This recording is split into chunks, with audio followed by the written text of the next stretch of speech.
같이 오늘 오후 찬양 예배에 주신 하나님 말씀 받도록 합니다. 오늘 말씀은 마태복음 11장 28절에서 30절까지입니다. 마태복음 11장 28절에서 30절까지입니다. 뒷문 좀 열어주시면. 목사님, 이 소리를 조금 더 키워주세요.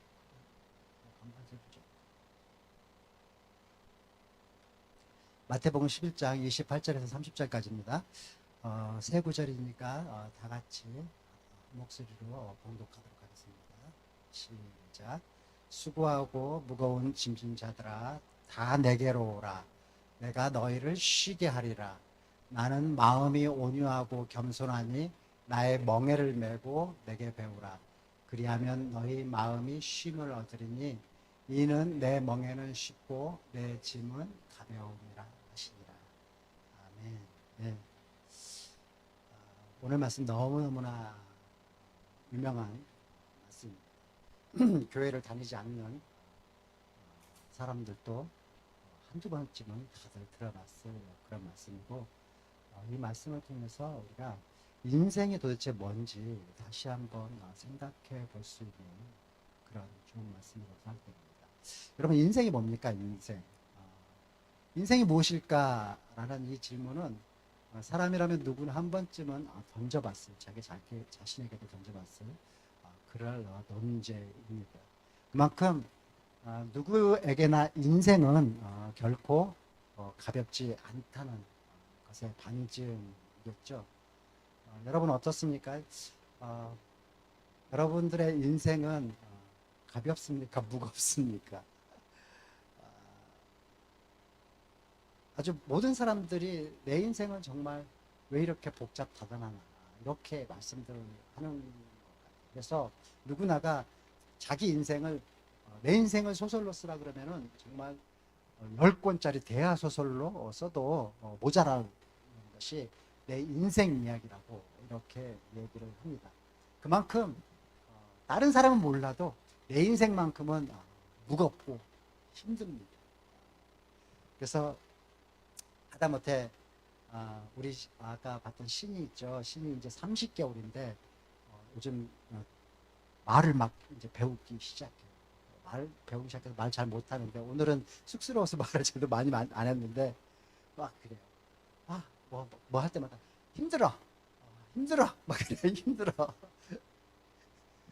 제가 그렇게 힘들다라고 자꾸만 엄마도 그러고 막 그런 거 배워왔어. 어디서 아빠 힘들어. 제가 막 힘들면 아빠 힘들어 막 이래요. 힘들어. 어디 가서 막 놀고 와가지고 힘들어 그래. 아유 힘들어? 인생이 힘들어? 그랬더니 인생 힘들어 30개월짜리가 인생 힘들어 막 그럽니다. 30개월짜리 아이도 인생 힘들다라고 말할 정도로 우리 인생이 힘들어요. 정말 힘듭니다. 저는 있잖아요, 이렇게 인생이 힘들고 어렵다고 무겁다는 사실을 어렸을 때 알았어요. 저희 부모님들의 그 삶을 보고 정말 인생은 힘든 거구나 깨달았습니다. 정말 다른 부모님은 모르겠고 우리 부모님만 봐도 그 역경의 세월을 어떻게 살아내셨는지 정말 상상이 안 돼요. 그래서 제가 얼마 전에 부모님 묘소로 이장을 했거든요. 이장을 하면서 묘비명을 딱 세웠어요. 묘비명에 제가 뭐라고 써놨냐면은 격동의 세월을 선하고 모질게 살았다. 이렇게 딱 적어놨어요. 나중에 한번 사진으로 보여드릴게요. 오늘 사진을 보여드리려다가 안 보여드렸어요. 그렇게 정말 우리 부모님은 인생이 정말 모질게 사신 그런 인생이었어요. 그래서 이제 그런 부모님이 모질게 산 그 인생을 보고 살아서 그렇지, 제가 대학을 졸업하고 제 인생이 본격적으로 정말 힘든 그런 인생이 시작될 즈음에 제 가슴에 확 하나 바뀌었던 문장이 있었습니다. 자기 가슴에다가 참을 인자 하나 이렇게 딱 새겨놓고 때를 기다리면서 참고 기다리면서 그래서 결국 일본을 천하통일시켰다는 그 도쿠가 이에야스의 일대기를 그린 대망이라는 소설에 나오는 한 문장이 딱 사회생활을 시작하는 제 가슴에 확 박혔어요. 어떤 말이었냐면, 그 책에 나오는 말이 어떤 말이었냐면은, 인생은 무거운 짐을 지고 언덕을 오르는 것. 인생은 무거운 짐을 지고 언덕을 오르는 것이라는 이 도쿠가 이에야스의 인생을 한 문장으로 정의한 이 말이 제 가슴에 와서 확 박혔어요. 그게 와서 확 박힐 정도로 그 당시 제 인생이 고달팠나 봐요. 대학을 졸업했지만 대학 때 공부를 많이 안 해서 그런지 마땅히 나를 불러주는 그런 곳도 없었고, 나는 이제 어떻게 해야 되나. 마침 또 그때 마지막까지 내 편이 되어주던 어머니마저 돌아가시고, 그래서 저는 이제 고아가 됐어요. 그래서 이 세상은 정말 호를 단신 고아로서 막 이제 살아나가야 된다는 그런 어떤 외로움. 그래서 그 이후로 제 인생이 정말 힘든 그런 시기가 막 이제 시작이 되었는데, 그래서 이제 그 당시에 저한테 가장 그 위로가 되었던 노래가 한 구절이 있었는데, 그게 최희준 씨가 불렀던 인생은 나그네 길 어디서 왔다가 어디로 가는가. 이게 막 되게 좋더라고요. 그래서 그 노래를 자주 불렀어요. 힘들 때마다. 그런데 문제는 그 노래를 부를 때는 조금 위안이 되는 것 같은데, 이게 근본적으로 내 인생에 어떤 위로가 돼서 막 내 인생을 힘들지 않게 해준다거나 뭐 그러지는 않더라고요. 그래서 내 인생이 막 초라해 보이고 나는 아무것도 할 수 없는 어떤 그런 무능력자로 막 느껴지고, 그리고 이 세상이라는 길거리에 이렇게 신호등에 딱 서 있는데 저쪽에서 이제 신호가 딱 떨어지고 건너서 막 사람들이 오잖아요. 근데 다 적들로 보여. 나를 밟아 죽일 것 같은 적들이 막 우르르 몰려오는 것 같은 그런 두려움이 막 몰려올 때, 아무리 인생은 나그네 노래를 불러도 또 막 소주를 막 병채로 들이켜갖고 막 취해서 자야 되겠다고 막 그렇게 해도, 막 줄담배를 엄청 많이 폈어요.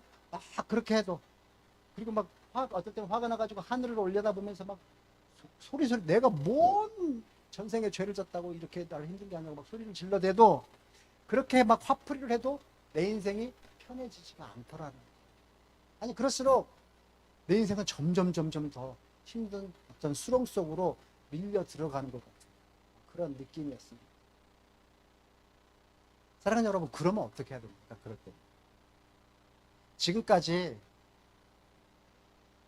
이렇게 짧은 기간도 아니지만 살아왔다 보니까 인생이 쉬운 것이 아니라는 거는, 힘든 것이라는 거는 내가 분명히 알겠는데, 그러면 분명은 앞으로 남아있는 내 인생도 계속 힘들 것인데, 그게 확실한데, 그러면 우리는 어떻게 이제 남아있는 인생을 살아가야 되냐라는 그 질문입니다. 어떻게 좀 더 쉽고 편안하게 남은 인생을 보낼 수 있는 방법은 없을까? 아니, 좀 더 보람 있고 보람된 의미 있는 그런 인생으로 마감할 수 있는 방법은 없을까? 이 질문입니다. 그런데요, 이 질문에 대한 정답이 오늘 우리가 받았던 이 짧은 본문 말씀에 있습니다. 우리 김명옥 교수님 나중에 오셨으니까 오늘 받은 본문 말씀 다시 한번 같이 한번 읽어봅니다. 오늘 본문 말씀, 이 본문 말씀에 제가 드린 질문의 정답이 있습니다. 다시 한번 같이 한번 읽어보겠습니다. 큰 목소리로 시작. 수고하고 무거운 짐진 자들아 다 내게로 오라. 내가 너희를 쉬게 하리라. 나는 마음이 온유하고 겸손하니 나의 멍에를 메고 내게 배우라. 그리하면 너희 마음이 쉼을 얻으리니 이는 내 멍에는 쉽고 내 짐은 가벼움이라 하시니라. 사랑하는 여러분, 오늘 방금 이 말씀 속에서 예수님이 우리를 부르시는 이 말씀 속에서 우리가 왜 이 무거운 짐을 지고 힘든 이 삶을 살아가게 되었는지 그 이유가 좀 나와 있습니다. 지금 예수님이 지금 부르시잖아요. 수고하고 무거운 짐진 자들아. 이게 수고하고 무거운 짐진 자들이 누굽니까? 누구를 지금 예수님이 누구를 부르십니까? 인생이 힘든 사람들이요. 저와 여러분들처럼 인생이 막 힘들다고 느껴지는 사람들, 그런 사람들을 지금 부르고 계시는 거예요. 아까 말씀드린 것처럼 30개월짜리 아이도 아빠 인생 힘들어, 인생 힘들어 이렇게 말을 하고 일본을 천하통일시켜갖고 그 부와 명예와 다 누렸던 도쿠가와 이에야스도 인생은 무거운 짐을 지고 언덕을 오르는 것이라고 이렇게 말했던, 그렇게 인생이 무겁고 힘든 사람들, 그 사람들을 지금 주님이 부르시는 거예요. 예수님이 부르시고 있는 거예요. 예수님이 부르는 범위에는 부자도 있고요, 가난한 사람 예외가 없습니다. 남자, 여자, 30개월짜리 아이, 노인까지 다 포함됩니다. 주님의 이 말씀 속에는 왜 우리가 그렇게 힘든 인생을 살아가는지 그 이유가 있거든요. 그 이유는 오늘 지금 말씀 속에서 내게로 오라, 내게로 오라. 여기서 우리가 그 힌트를 찾아볼 수가 있습니다. 내게로 오라. 내게로 오라고 지금 하시는 걸로 봐서 떠난 거예요. 사람들이 지금 아버지하고 함께, 하나님 아버지하고 함께 있지 않은 거죠. 그러니까 우리 인간들이, 우리 사람들이 수고하고 무거운 짐을 지고 고생하게 된 이유, 그 이유가 뭡니까? 하나님을 떠났기 때문입니다. 하나님은 인간을 창조하시고 그분 품에서, 그 집에서, 에덴 동산에서 정말 행복하게 평안하게 잘 살기를 바랐는데, 인간이, 그 아담이 아버지 말씀 어기고 아버지 떠난 거예요. 그래서 스스로 지은 죄로 인해서 수고하고 무거운 짐을 지고 고생하면서 살아가게 된 것입니다. 여러분, 우리가 잘 알고 있는 누가복음 15장에 보면은요, 탕자 얘기가 나와요. 예수님이 복음을 설명하시면서 탕자의 비유를 들여서 설명합니다. 아는 얘기지만 두 아들이 있었어요. 그런데 첫째 아들은 아버지 말씀 따라서 잘 살고 있는데, 둘째 아들이, 꼭 둘째 아들이 문제예요. 우리 집도 둘째 아들이 문제예요. 둘째 아들이 자기 몫의 유산을 미리 달라고 해가지고 받아가지고 아버지 집을 떠나요. 그리고 그 유산으로 받은 그 많은 돈을 다 탕진합니다. 또 어떻게 됩니까? 남의 집 일꾼으로 들어가요. 그래가지고 그 집 돼지 우리에 있는, 배가 너무 고파갖고 그 집 돼지 우리에 있는 그 돼지밥 뭡니까? 그 쥐엄 열매, 그거를 먹고 사는 그런 불쌍한 처지에 놓이게 된 거예요. 인생이 비참할 대로 비참해지는 바닥 인생이 돼버린 겁니다. 스스로 아버지 집을 떠나가지고 스스로 무거운 짐을 진 그런 인생을 살아가게 된 자가 되는 거예요. 근데 이 이야기가요, 다행스럽게도 여기서 끝이 아니에요. 인생의 그 인생, 그 쥐엄 열매를 먹던 그 둘째 아들의 인생에 대반전이 일어나는 이야기의 클라이막스가 그 뒤에 나옵니다. 뭡니까? 그 인생의 대반전이 일어난 그 사건이 뭡니까? 이 아들이 나 아버지 집으로 돌아갈래 라는 마음을 먹는 겁니다. 그래서 비록 창피하고 염첩지만 그 아버지 집은 너무나 넓고 크고 평안하니까 나 아버지 집으로 돌아갈래. 아버지 집으로, 그 아버지 품으로 다시 돌아가기만 하면 더 이상 수고하지 않아도 되고, 스스로 내 어깨에 짊어진 이 무거운 짐, 이거 다 내려놓고 살 수 있게 된다라는 그런 이야기입니다. 그래서 돌아갑니다. 돌아갔어요. 그 돌아간 그 아들 어떻게 됐습니까? 처음에는 잠시 창피하고 우리 말로 쪽팔렸겠죠. 쑥스러웠겠죠. 그 염치 없었겠죠. 그런 거, 염치 없고 쑥스러운 거, 그런 거 다 무릅쓰고 아버지 집으로 돌아간 그 아들 어떻게 됐습니까? 돌아갔더니요, 돌아가고 있는데 저 멀리서 아버지가 저 멀리서 달려옵니다. 신발 다 벗겨주고 달려와가지고 그 돼지 우리에서 쥐엄 열매를 먹던 그 냄새나는 그 아들을 목을 꽉 껴안고 입을 맞추고 그 손에다가 너는 내 아들이다, 부잣집 그 반지 꽉 껴줍니다. 그리고 신발도 아주 나이키, 아니 더 좋은 게 뭐예요? 아버지가 신키고, 그리고 살진 송아지 잡아라, 송아지 잡아라 잔치 벌립니다. 아버지를 떠났다가 돌아온 이 탕자. 이 탕자 손가락에 그 부잣집 그 반지가 끼어지고 좋은 옷을 입고 잔치상을 송아지 잔치상을 받아요. 그 왜 받았습니까? 이 아들은 왜 그런 걸 받게 됐습니까? 아버지께로 돌아왔어. 아버지께로 돌아왔다라는 그 이유 때문에.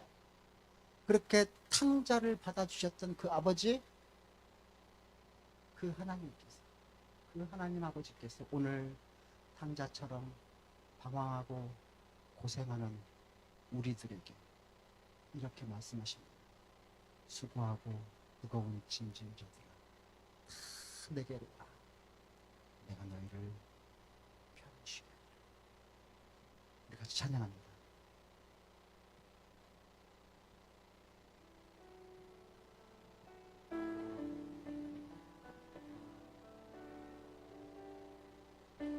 이제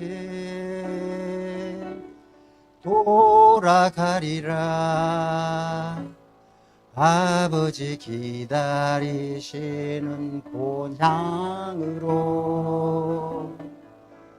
나 이제 돌아가리라. 아버지 안아주시는 본향으로 나 이제 돌아가리라. 나 이제 돌아가리라. 아버지 눈물 흘리신 그 품으로 나 이제 돌아가리라. 아버지 변치 않으신 그 품으로 나의 어린 지난 날을 가슴 치며 회개하오니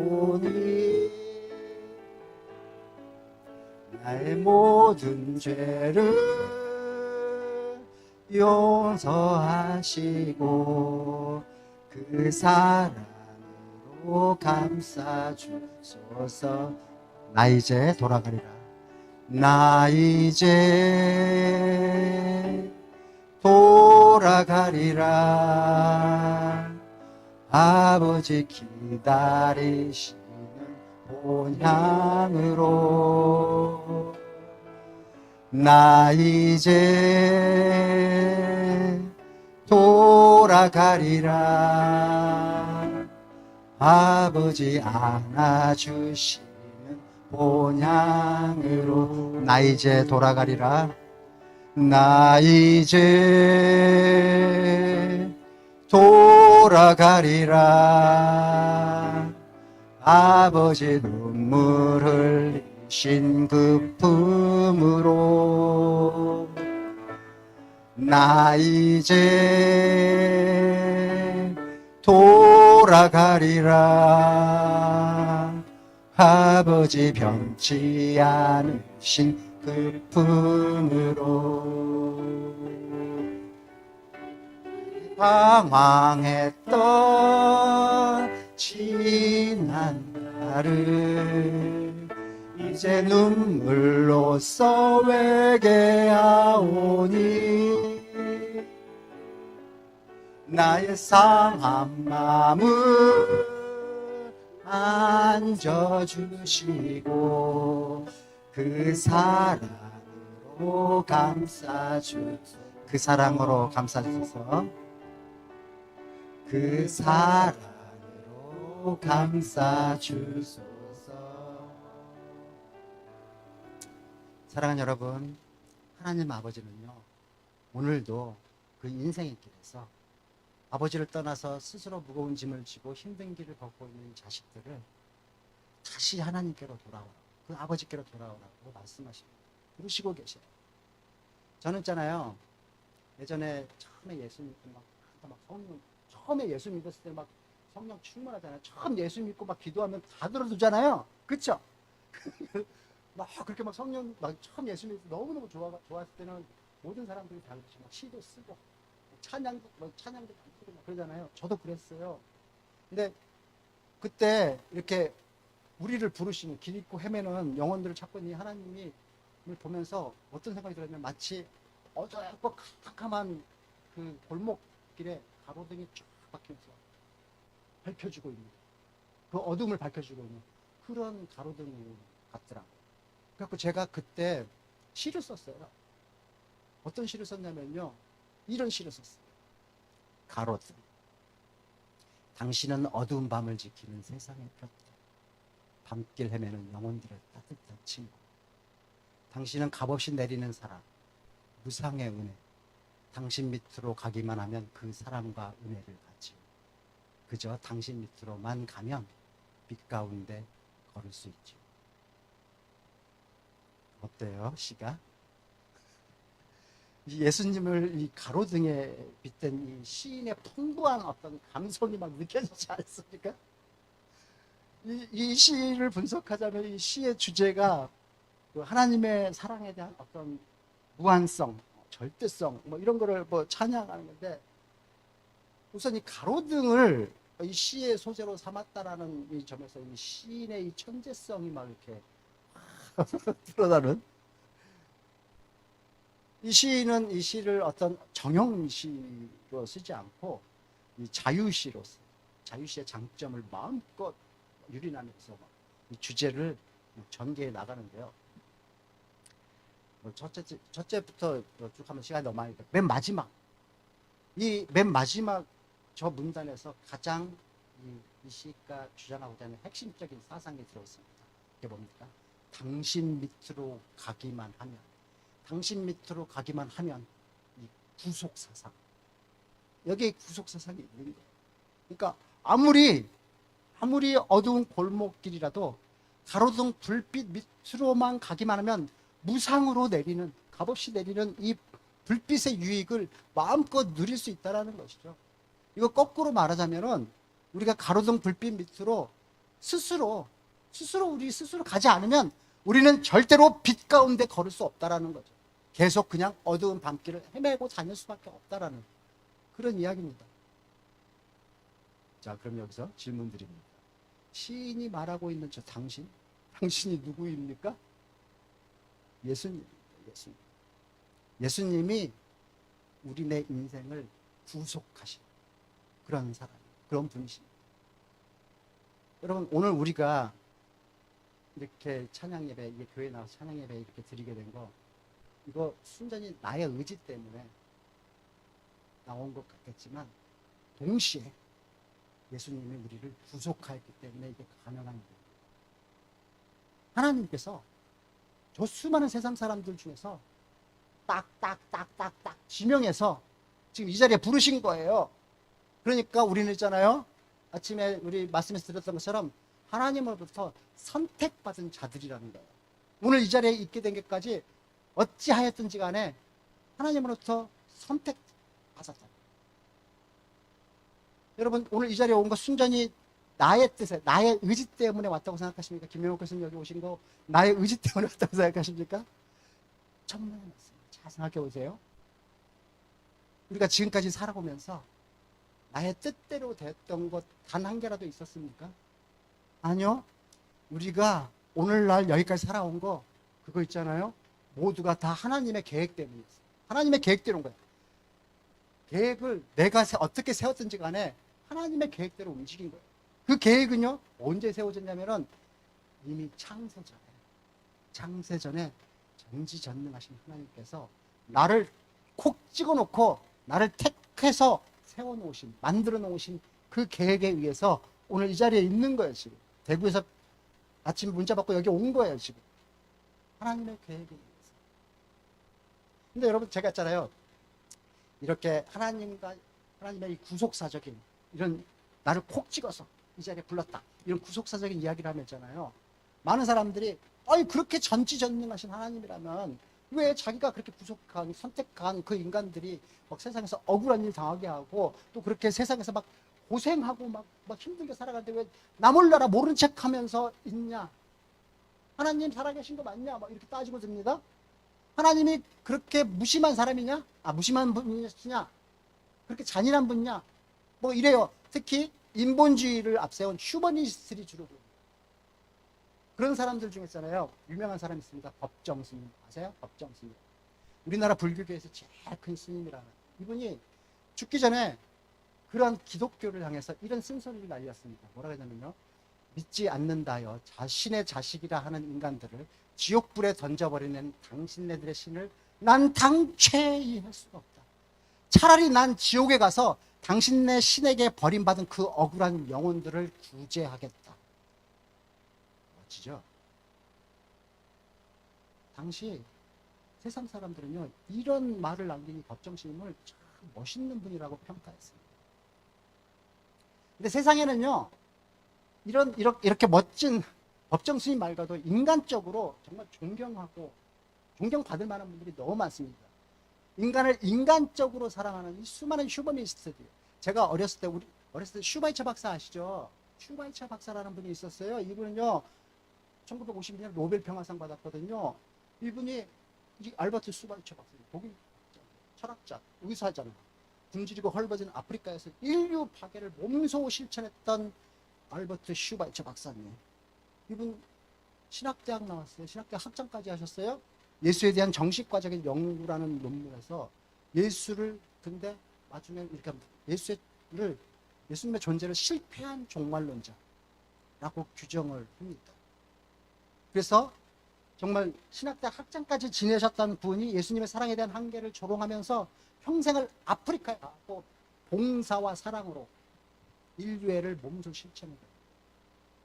이 법정스님이나 이런 슈바이처 박사 외에도 수많은 사람들이 이렇게 인간을 인간적인 방법으로 정직하게 사랑한 인류 숭고한 어떤 박애주의자로서 존경을 받았습니다. 근데 문제는 이런 휴머니스트들은 이거예요. 십자가 위에서 죽음으로써 인류를 구원했다라고 하는 이 구속사적인 이 예수님의 사랑보다 세상 사람들이 훨씬 더 이런 휴머니스트의 사랑을 더 피부로 와닿으면서 이런 게 공의다. 공의를 실천했다. 이렇게 믿는다는 거예요. 그래서 그런 휴머니스트들의 이런 인간적인 사랑 이야기를 듣다 보면요. 오늘날 많은 목사님들 막 얘기하는 거 있잖아요. 예수님의 십자가 사랑. 이런 게 피부에 안 와닿는 거예요. 그렇게 인간적이고 현실적인 이 사랑이 십자가의 사랑보다 100배는 낫다. 이렇게 생각하는 겁니다. 가난하고 병든 사람들에게는 십자가의 복음보다는 빵보다 약, 의술 이런 걸 전하는 이런 휴머니스트들이 실질적으로 더 필요하다. 훨씬 낫다 그게 십자가 복음보다. 그래서 더 큰 문제는 이거예요. 이렇게 인간적으로 휴머니스트의 사랑을 우리가 생각하고 묵상하게 되면요, 이 하나님의 아버지의 이 사랑이 너무 비인간적으로 느껴진다라는 거예요. 내가 지금 배고프고 병들고 힘들어 죽겠는데 세상살이가 너무너무나 힘든데 내 어깨 위에 짊어진 이 짐이 너무너무 무거운데 하나님이 전혀 그거는 모른 척하고 있는 거예요. 그렇게 느껴지는 거예요. 그러면서도 다른 신이나 종교에는 구원이 없고 오직 예수 그리스도를 통해서만 구원을 받는다 이렇게 말을 하니까 그런 기독교의 배타성이 싫어지는 거예요. 아주 느껴지는 거예요. 싫은 거예요. 그러니까 기독교 교리가 그렇게 배타적이고 독선적이니까 비인간적으로 느껴지고, 그래서 결국은 교회 다니는 나쁜 사람보다 교회 안 다니는 착한 사람이 훨씬 좋은 겁니다. 나도 교회 안 다니는 착한 사람이 되고 싶은 거예요. 근데 여러분, 이런 생각이 다 악한 마귀가 주는 생각이에요. 하나님 아버지를 떠나 살게 만들려고 그런 인간적인 생각을 하게 만드는 거예요. 그렇게 하는 거예요. 이 악한 마귀가 하는 일이 그 일이에요. 그러니까 있잖아요. 이거를 역설적으로 생각해 보면요. 그런 휴머니스트, 저런 법정 스님이라든지 뭐 이런 그런 휴머니스트들의 이런 거를 보고도, 그런 말을 듣고도 우리가 예수를 믿게 되고 이렇게 아버지 품으로 다시 돌아오게 된 거, 이게 기적인 거예요. 이게 은혜인 거예요. 우리 주변에 그 수많은 휴머니스트를 보고도 우리는 교회에 와 있는 거예요. 이게 은혜인 거예요. 하나님이 우리를 콕 찍어서 택하지 않았으면 우리가 이 자리에 있을 수가 없는 거예요. 그러니까 악한 마귀가 주는 생각을 이기게 하는 거, 그게 있잖아요. 내 의지대로, 내 힘으로 된 게 아니라는 거예요. 하나님의 은혜로 되었기 때문입니다. 내 힘으로 안 되는 것을 하나님의 은혜로. 그래서 예수를 믿게 되고, 이게 대 하나님의 은혜를 축복이래요. 그래서 저는요, 그런 은혜가 막 느껴지면요, 내 마음속에 스스로 이런 노래가 들려요.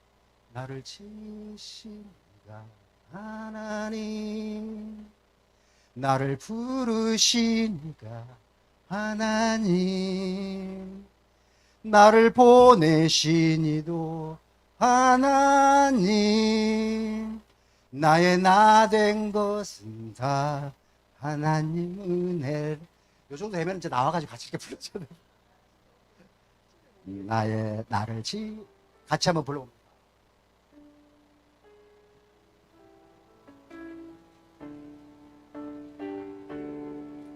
나를 지으시니가 하나님, 나를 부르시니가 하나님, 나를 보내시니도 하나님, 나의 나 된 것은 다 하나님 은혜라. 나의 달려갈 길 다가도록 나의 마지막 골을 다하도록 나로 그 십자가 품게 하시니 나의 나 된 것은 다 하나님 은혜라. 한량없는 은혜,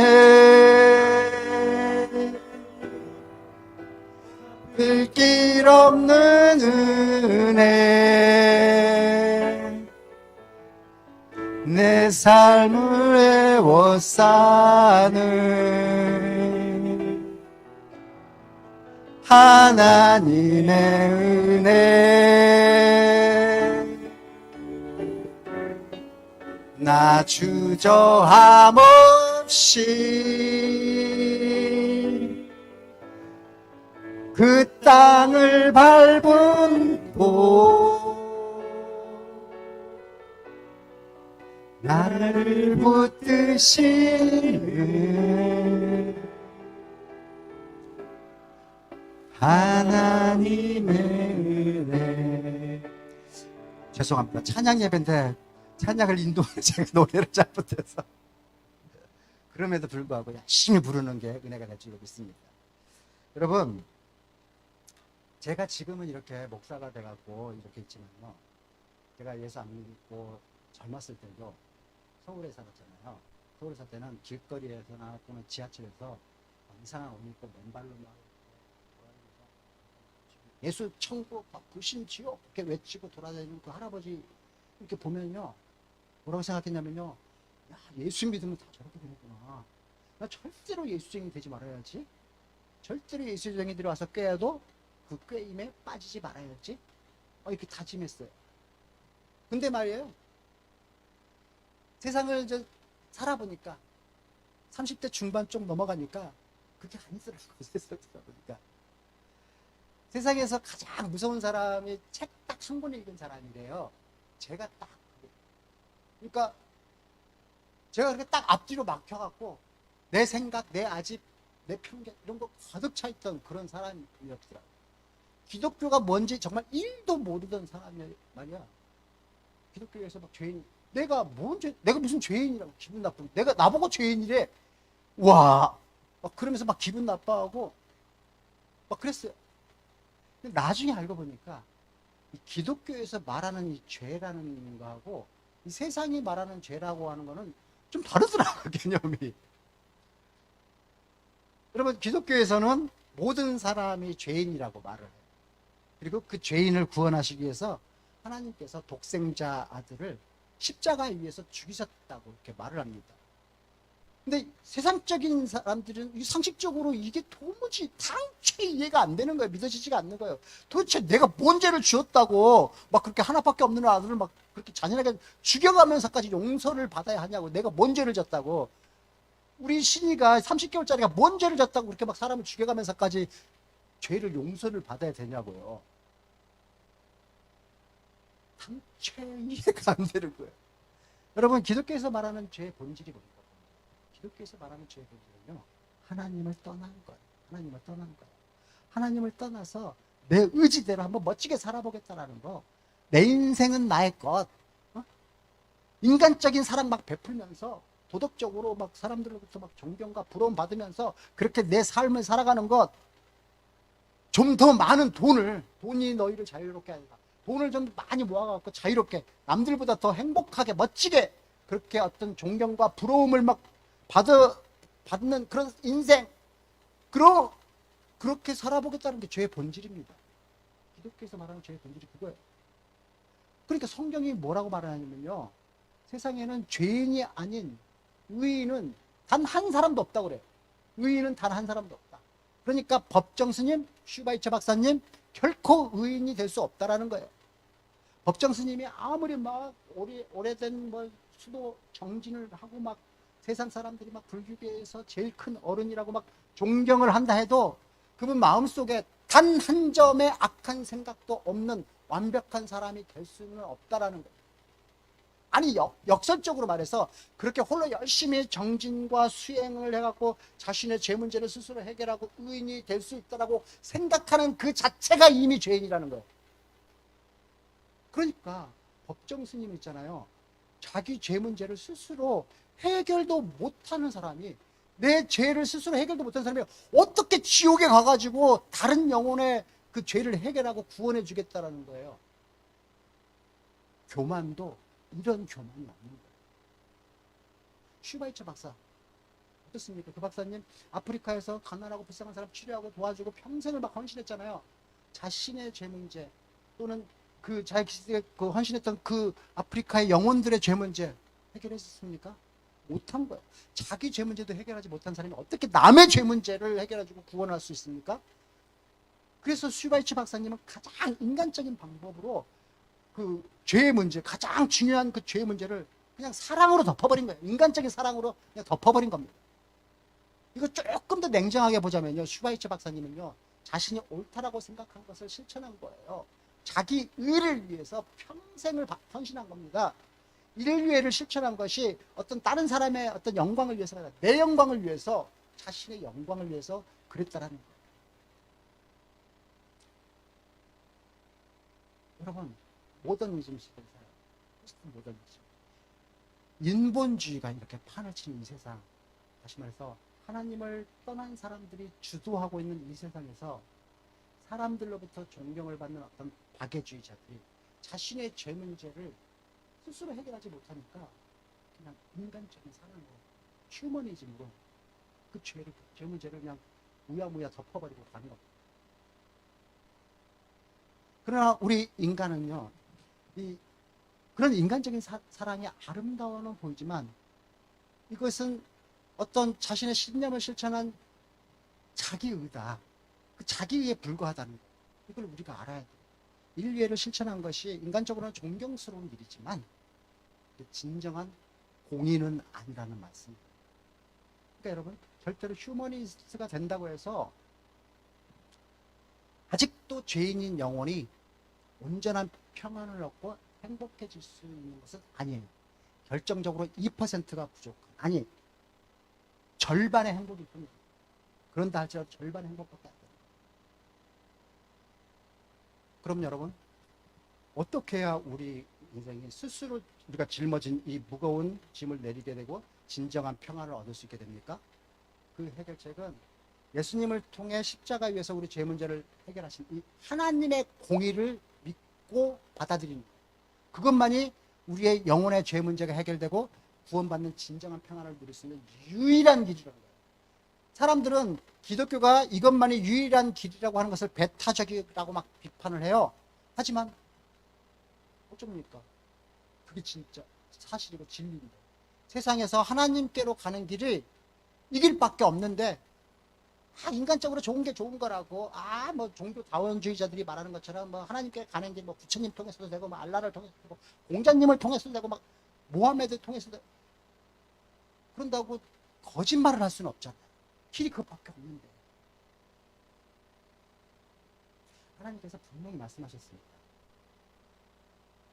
우리가 아직 죄인 되었을 때, 우리가 아직 죄인 됐을 때 하나님께서는 예수님을 십자가 위에서 죽게 하신 것, 당신의 사랑을 어떻게 했다고요? 확증하셨다. 그리고 그것을 믿는 자에게 죄사함이 있고, 그런 자에게는 결코 정죄함이 없으므로 새로운 피조물이다. 이렇게 말씀하셨습니다. 여러분, 이것이 인간을 향한 하나님의 사랑이고, 예수님의 그 진정한 공의인 거예요. 진정한 구원인 거예요. 여러분, 이게 우리 기독교가 전하고 있는 핵심 사상, 복음이에요. 복음이 이겁니다. 기독교는 이 복음을 믿는 게 기독교인 거예요. 그러니까 여러분, 우리는 있잖아요, 우리를 향한 하나님의 사랑을 이해해야 돼요. 요한일서 4장을 보면은 뭐라 그러냐면, 하나님은 사랑이십니다. 이렇게 나옵니다. 하나님이 사랑이야. 하나님 아버지 그 자체가 사랑 자체라. 하나님 아버지를 떠난 세상 사람들은 이미 세상에 물들어서 하나님의 이 사랑을 당최 이해할 수 없다 그래요. 당최 이해할 수 없다. 그럼 마치 어린아이가 아빠의 사랑을 이해하지 못하는 거랑 똑같은 거예요. 여러분, 어린 애기들, 아이들 막 있잖아요. 추운 날 막 밖에 나가서 막 신나게 놀고 들어와서 막 손도 안 닦고 그냥 신이 막 손가락 빨아, 이렇게 빨아요. 그럼 어떻게 됩니까? 손가락 빨면은 밖에 나가서 손가락 감기 걸려서 밤에 온통 막 열이 막 팔팔팔팔 끓어요. 그러면 아빠는 아기가 먹기 싫은 그 쓰신 약을 막 입을 막 강제를 막 털어넣어요. 아빠가 왜 그래요? 애기 사랑하니까. 애기 사랑하니까 입 벌려갖고 막 집어넣는 거예요. 이런 아빠의 사랑을 어린아이는 당최 이해할 수가 없습니다. 결코 이해하지 못해요. 세상 사람들은 그렇게 하나님 아버지의 마음을 몰라요. 세상 사람들은 몰라요. 그럼 우리는요? 우리는 알아야죠. 우리는 그 아버지 사랑이 어떤지, 그 아버지의 마음이 어떤지, 우리가 그 아버지 마음이 어떤지 알기를 원해야 됩니다. 우리는 그분의 자식이니까. 우리가 하나님 아버지의 마음이 어떤지, 그 사랑이 어떤 사랑인지를 알아야지 우리가 그분 뜻대로 살아갈 수 있기 때문이에요. 한번 알아봐요. 하나님 아버지의 마음. 하나님 아버지의 마음.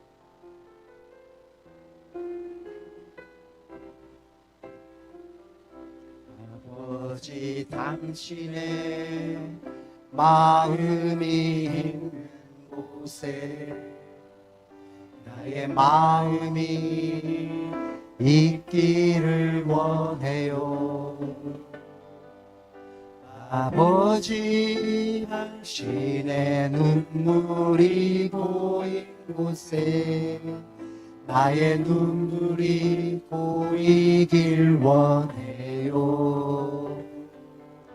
아버지, 당신이 바라보는 영혼에게 나의 두 눈이 향하길 원해요. 아버지, 당신이 울고 있는 어두운 땅에 나의 두 발이 향하길 원해요. 나의 마음이 아버지의 마음 알아. 내 모든 뜻 아버지의 뜻이 될 수 있기를 나의 온 몸이 아버지의 마음 알아. 내 모든 삶 당신의 삶 되기를.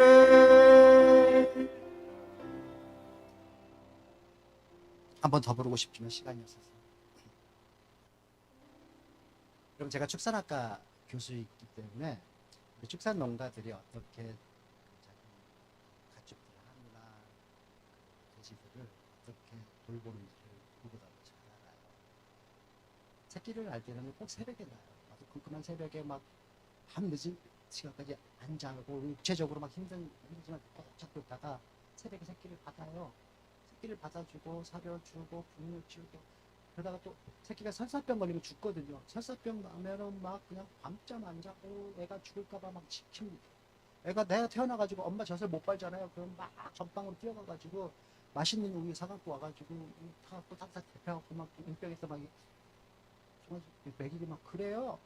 정말 작은 병이라도 걸릴까 봐서 노심초사하면서 손에 굳은 살 백일인지도 모르면서 그렇게 정성으로 송아지 키우고 돼지 키우고 막 그럽니다. 그런데요, 예전에 제가 구지에 터졌을 때 보니까요, 아무리 그렇게 막 정성으로 막 키운 가축을 할지라도 구지에 딱 터지면은 모두 다 살처분해요. 다 죽여야 돼요.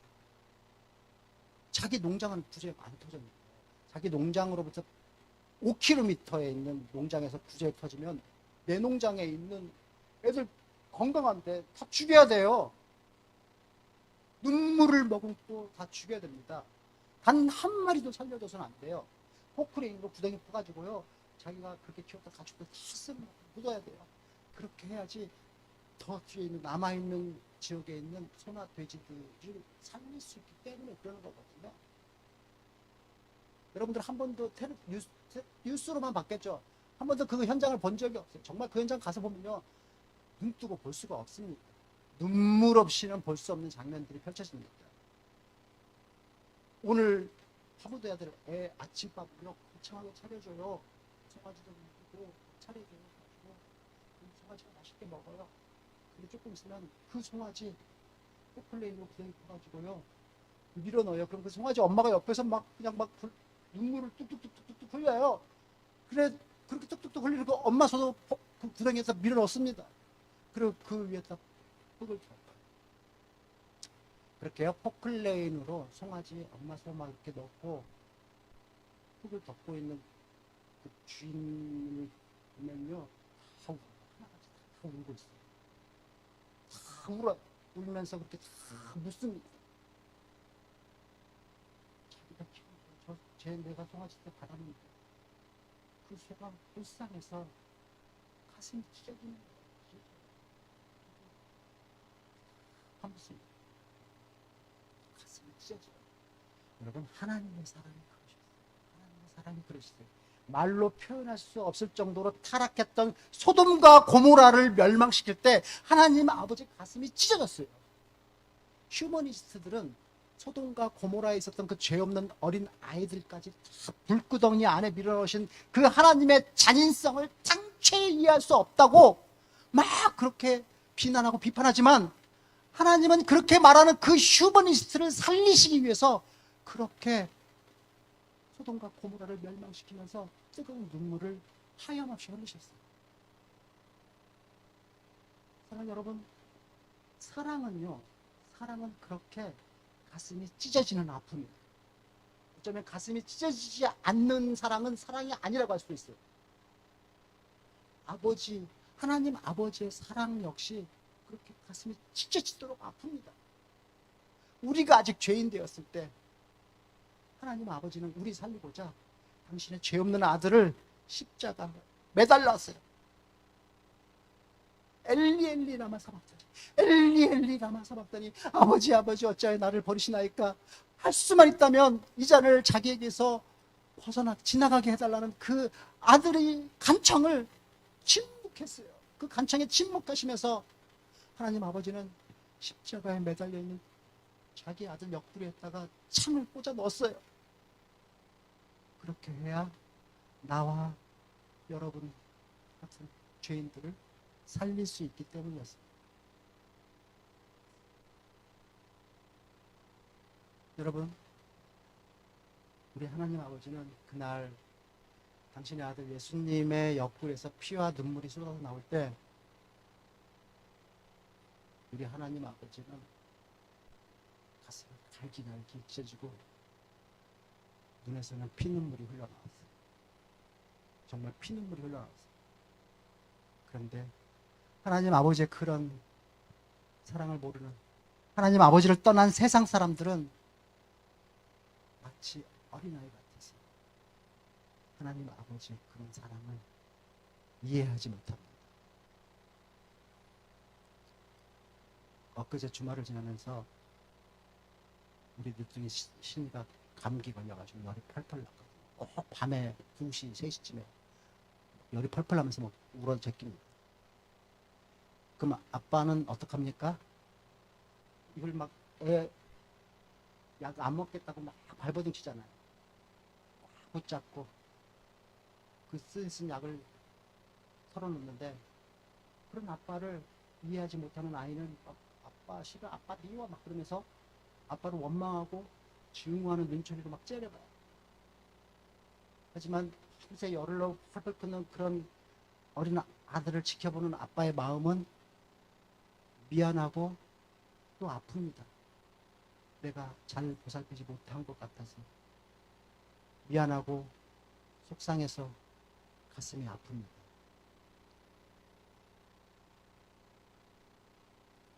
사랑하는 여러분, 그렇게 우리는 예수님의 피로 우리 영혼이 구원을 받고 건강하게 오늘 자리에 있는 거예요.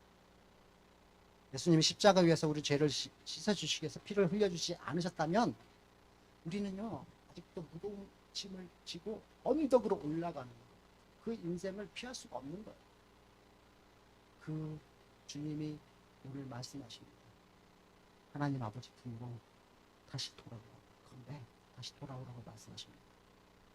그리고 오늘 본문 29절을 말씀 보니까요, 예수님이 멍에를 메고 예수님을 배우라고 말씀하세요.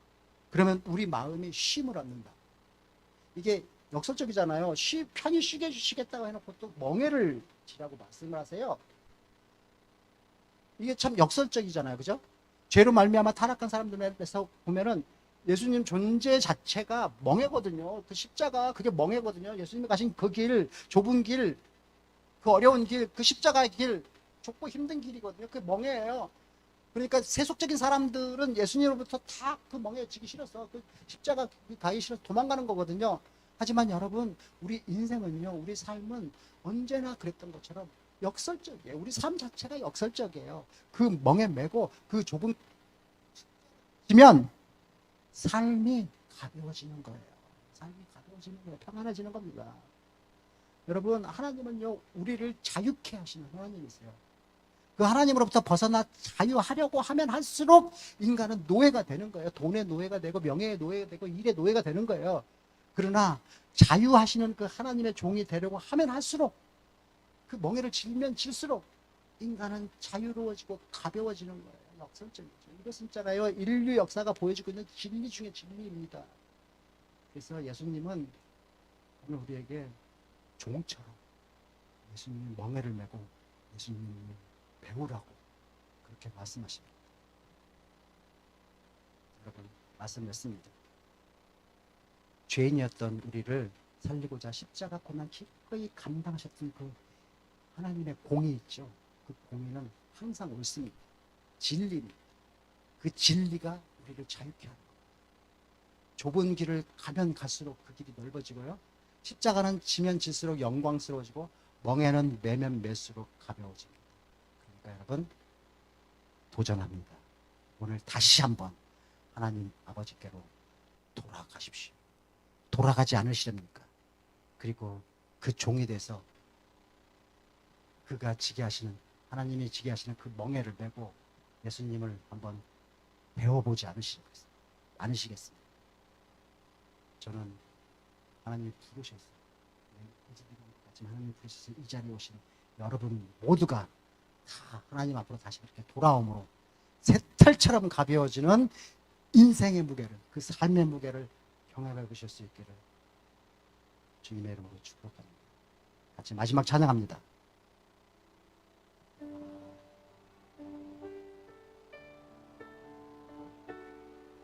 주님, 이 손 꼭 잡고 가소서.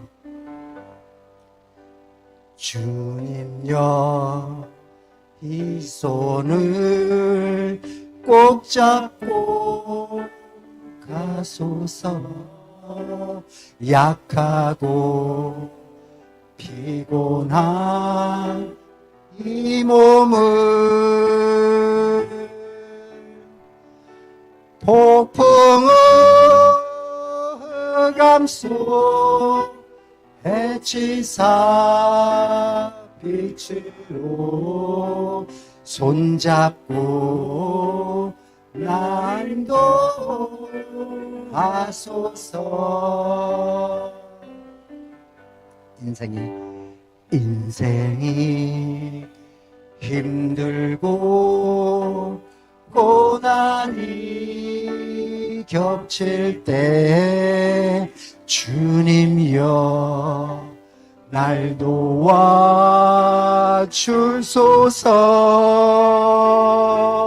외치는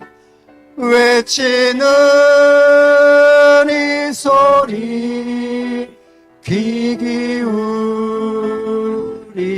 기울이사 손잡고 날 인도하소서. 한 번 더 해볼까요? 주님여 이 손을. 주님여 이 손을 꼭 잡고 가소서. 약하고 피곤한 이 몸을 폭풍우 흑암 속 해치사 빛으로 손잡고 날 인도하소서. 내 인생 힘들고 고난이 겹칠 때, 인생이 힘들고 고난이 겹칠 때 주님여 날 도와주소서. 주여 외치는 이 소리 귀 기울이시사 손잡고 날 인도. 한 번 더 합니다. 외치는 이 소리,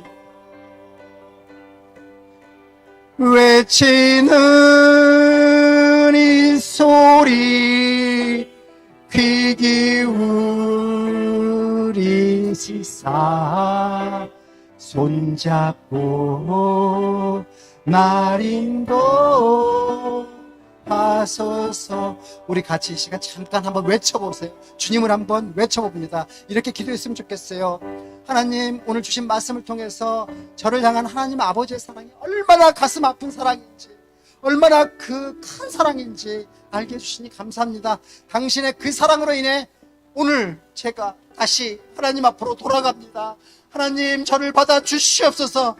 우리 이렇게 기도하고요. 또요, 우리가 하나님 아버지를 잠시 떠나면 삶이 고달파질 수밖에 없는 인생이 될 줄 우리가 믿으니, 다시 하나님 앞으로 돌아온 우리가 다시는 아버지를 떠나는 그런 삶을 살지 않도록 해달라고 우리 다 같이 잠시 기도하고 나갑니다. 같이 기도합니다. 주님, 우리가 이렇게 기도하고 나아갑니다. 우리의 기도를 들어주시옵소서. 우리의 외치는 목소리 주님 이 시간 꼭 들어주시옵소서. 하나님 아버지, 오늘 말씀을 통해서 나를 향한 하나님 아버지의 사랑이 얼마나 큰지, 얼마나 그 사랑이 가슴이 아픈 사랑인지 깨닫게 해주시니 감사합니다. 그 사랑으로 인해서 우리가 다시 한번 오늘 하나님 앞으로 다시 돌아갈 것을 결단합니다. 주님, 우리를 받아주시옵소서. 우리의 고백을, 이 시간 우리가 드리는 이 고백을 우리의 진심으로, 우리의 신앙으로 이 시간 받아주시옵소서. 사랑하는 하나님 아버지를 떠난 삶은 고달파지는 인생이 될 수가 없습니다. 스스로 무거운 짐을 지고 언덕을 오르는 것 같은 그런 인생이 될 수밖에 없음을 깨닫고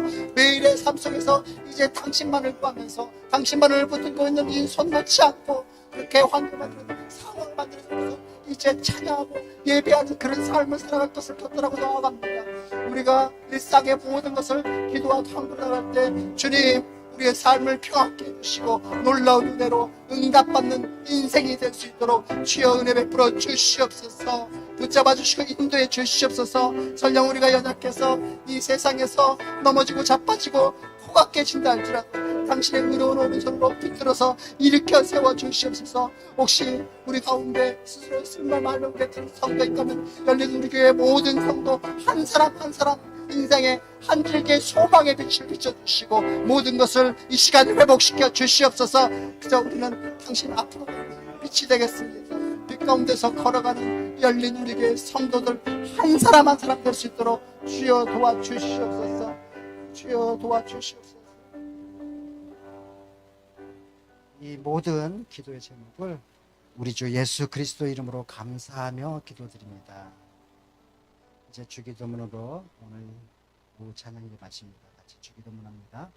하늘에 계신 우리 아버지, 아버지의 이름을 거룩하게 하시며 아버지의 나라가 오게 하시며 아버지의 뜻이 하늘에서 같이 땅에서도 이루어지게 하소서. 오늘 우리에게 일용할 양식을 주시고 우리가 우리에게 잘못한 사람을 용서하여 준 것 같이 우리 죄를 용서하여 주시고 우리를 시험에 빠지지 않게 하시고 악에서 구하소서. 나라와 권능과 영광이 영원히 아버지의 것입니다. 아멘.